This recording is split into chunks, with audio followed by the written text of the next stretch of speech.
love to see a lot more come out. It's a really fun sport. Mr. B coaches it, and it's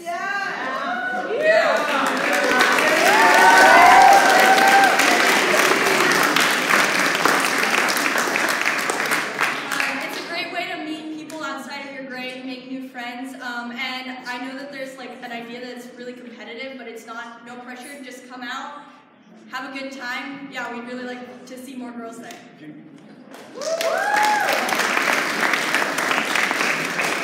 Also, don't forget about your favorite club tomorrow, B-Day, chest it. No.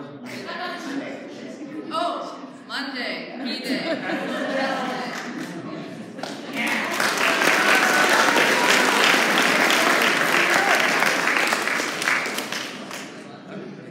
This upcoming B-Day Club Project Light is going to have a Kahoot in the student center during lunch. It's going to be about Rwandan geography/culture. We're also going to have some baby photos of the faculty. Just handing out candy, so it's going to be a pretty fun time. Just come if you Yeah, want. so it's going to be B-Day in the student center, so Monday. Please come. Thank you.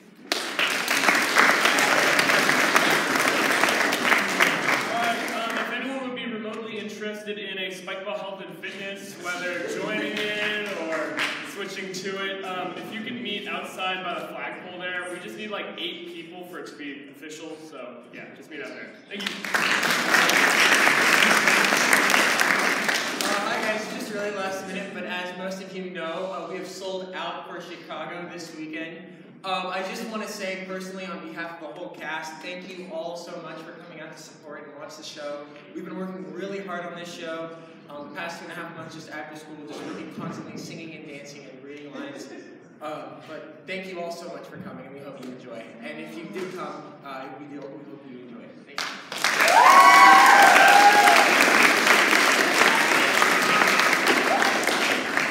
Asian Social Club is having a meeting today during lunch in the Chinese room.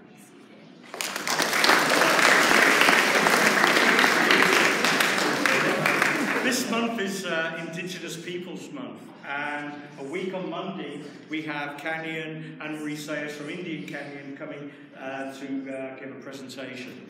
And also we're going to be showing the film that was made, which includes many 10th graders who, as 8th graders, went to Indian Canyon. So if you would like to share any memories that you had from Indian Canyon, whoever went there, or say anything else about Indigenous people, honouring them, can you please meet on the other side of the flagpole straight after this?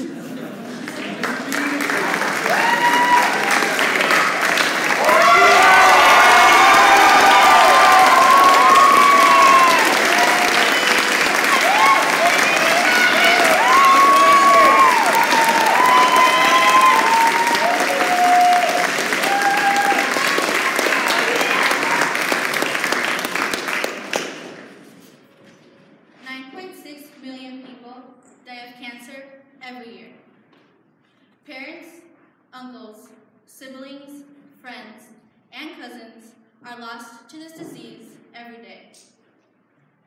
We all live our lives not knowing which day will be our last. Today may be the best day, and tomorrow may be the worst. Life is unpredictable. Time worked against my cousin and me. We weren't exceptionally close, and we didn't see each other frequently. When we did visit, we would end up crying or arguing about a toy. We were little kids, and all we wanted was to get our way. Time passed by, and months became years that I hadn't seen her. One day, my mom received a heartbreaking call from my aunt. At the age of 5, my cousin was diagnosed with cancer. My heart felt as if it suddenly dropped from 10 stories high. Guilt flowed through my body. I was displeased with myself for not allowing her to play with my toys. I wanted to go back in time, dress up dolls, play tag, and watch princess movies with her.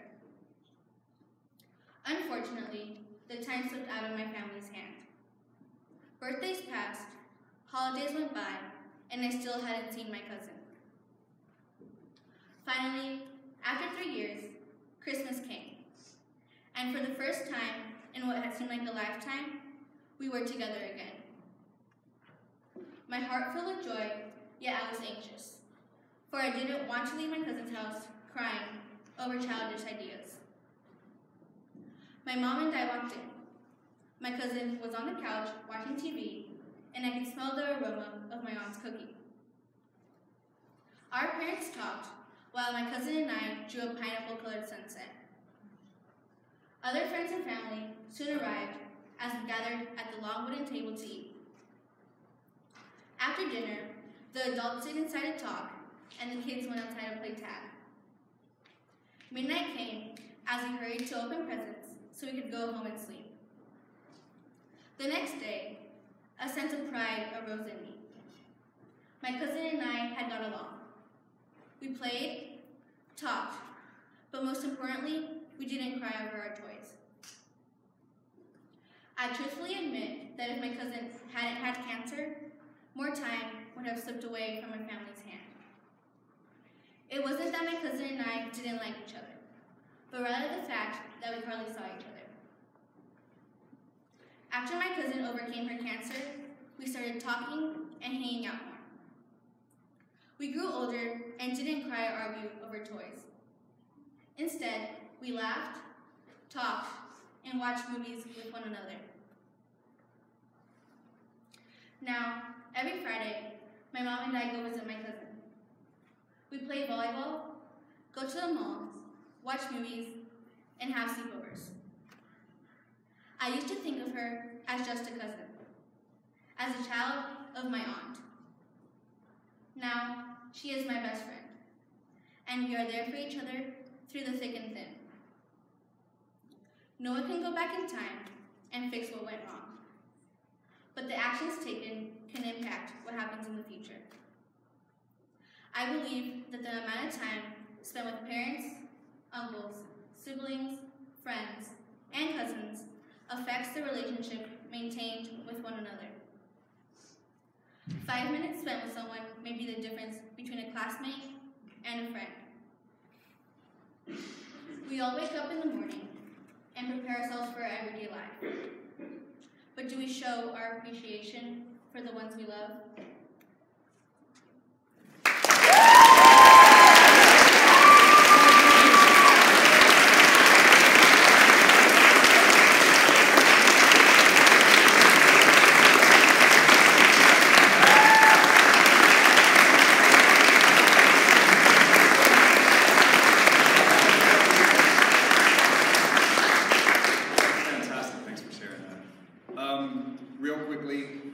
We have a lot of people on campus tomorrow, 2 different tests taking place, a parents meeting in Chicago. Please do your work jobs. It's very important that you help us out. And during Health and Fitness Today, could you please do a little bit of extra sweep? Take your bags and stuff that ends up in the lost and found, take it home with you. Thank you very much.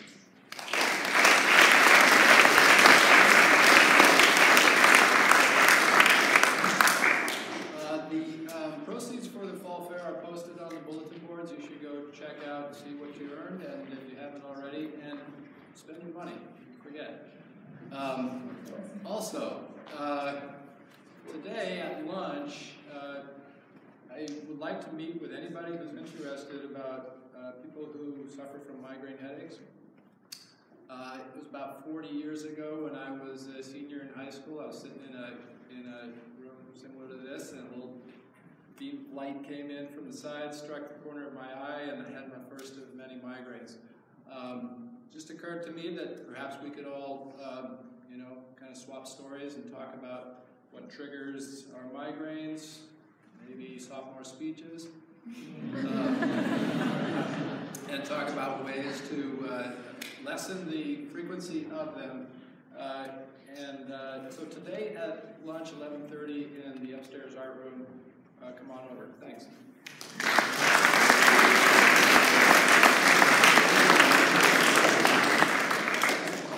As I hope you know, York deeply values the benefits of studying abroad and traveling to other countries. I was very excited to learn this week that 12 students have opened applications to study abroad next summer through CIEE. We have students that are interested in going to Morocco to study Arabic, Paris, Rennes, Toulouse to study French, Kyoto to study Japanese, Perth, Australia to study Australian wildlife, Shanghai to study Chinese, and Seoul to study Korean culture with an emphasis on K-pop.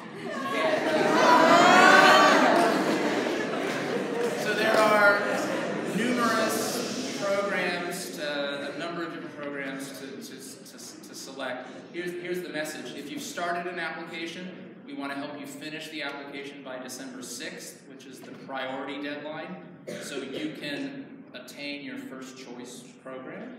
And then if you're thinking about opening an application, we'd like to encourage you to think more deeply about that and let us help you with that application. In recent years, over 100 students have traveled through CIEE from York School, and we've been able to help you with hundreds of thousands of dollars of scholarship assistance in that. So this is a fabulous program. We're the only high school in the country that can guarantee scholarship funding to students that would like to travel through CIEE, and we would love to see you explore and follow through with that opportunity. Thanks.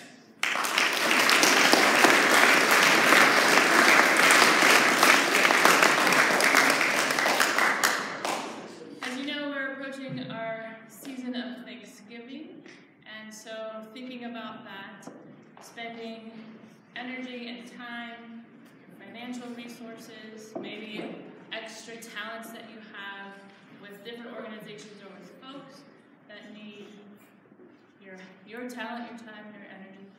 So I do want to remind in that vein that seniors, you do have a deadline of service learning hours and reflection, February 28th this year.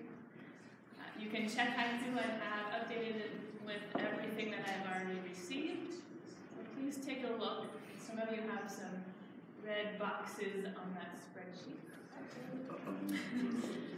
And then for any of you, since we are coming into the Thanksgiving and then winter break, that's a good opportunity to earn some hours and to do some community service. So there's opportunities that are listed on Haiku. Check it out. And see me if you have any questions. Thank you.